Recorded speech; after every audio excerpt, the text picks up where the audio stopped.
Hello and welcome to episode 3 of Stand Up in My House. My name's Steve Howard. Well, I've been in touch with one of our long-term watchers this week, so College Dorm Girls sent us some nice photos of me. Haven't been back in touch yet, so I'm a bit concerned. So girls, if you're watching this, please message me back. Another one of our watchers, Mankini Love, has also been in touch. Unfortunately, he turned up at my house wearing only a mankini, so I had to get the police involved, get him arrested. Hopefully that's the last we'll hear of from him. Not that I like losing long-term watchers, but he was a bit weird. Bill Cosby's lawyers have also been back in touch. If you remember last episode, they were saying that if I mention Bill Cosby again, they'll take action. And I just basically reinforced that statement. So, if I mention Bill Cosby again and make any further accusations against him, they'll sue me or try and get me arrested or something. Might even try and get me deported to Australia, who knows. Well, I probably won't do that because, let's face it, Rolf Harris didn't get deported. And then finally, the exciting news of the week. We have the first sponsorship deal for the show. So Pam's Pilchards are now the official sponsor of this show. So I've just got to read this little statement. So, Pam's Pilchards. If your fingers smell fishy, they must have been inside Pam. It's an interesting strapline, interesting advertising slogan. But nevertheless, Pam's Pilchards. Please everyone buy Pam's Pilchards. So I went on a date last week. It's very exciting. I was chatting to this girl on the internet and said, well, do you fancy going out for dinner one evening? She said, yes, of course, yeah, great. So she suggested a restaurant. It's one I've not been to before, but it was still good. So, met up with her. I say her name was Pam for simplicity and to protect her identity. So we went to this restaurant and I was really hungry. I really fancied some pilchards.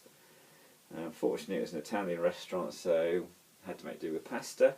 Anyway, we sat down, the waiter came over and sort of spoke to her by name. He said, hi Pam. So I didn't think anything of it.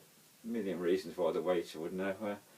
It could be a neighbour, friend of the family, could have just been a regular customer of this restaurant. Anyway, she sort of said to me, I'll tell you later why everyone here knows me. It's a bit strange, but anyway, sort of good conversation. She was very attractive. I thought it's going quite well. Anyway, sort of halfway through the main course, she sort of said to me, I'll tell you now why they all know me in here. Said I was in here last year with my ex-boyfriend, and he collapsed and died. He was eating a meal, collapsed and died. It's like, what do you say? It's a very strange thing to bring up on the first date. It's very strange to pick a restaurant that your ex-boyfriend's died in. But anyway, I just said, oh, I'm sorry. Well, I'm English, right? That's the natural thing you would do, say you're sorry. And then there's just this massive long silence. And it just went on and on and on. Didn't know what to say next. I mean, what do you say? Need to say, date didn't work out. And yeah, back online again. So, anyone's watching this, fancy to get in touch, I'll give you my Twitter handle at the end of the show. So anyway, Pam's Pilchards. If your finger's been in Pam, no, that's not right. If your finger smells fishy, it must have been in Pam. Anyway, so I'm welcome and open to any other sponsors. The only three things I'll exclude are any competitors of Pam's Pilchards. So I'm sorry, but any tinned fish products, I've already got a sponsor in that area, don't want any more. The other ones I'll rule out are FIFA and the International Olympics Committee. Let's face it, they're both incredibly corrupt, and why on earth would anyone morally take money from them? So anyone else, please get in touch and please sponsor the show. Well, thanks for watching.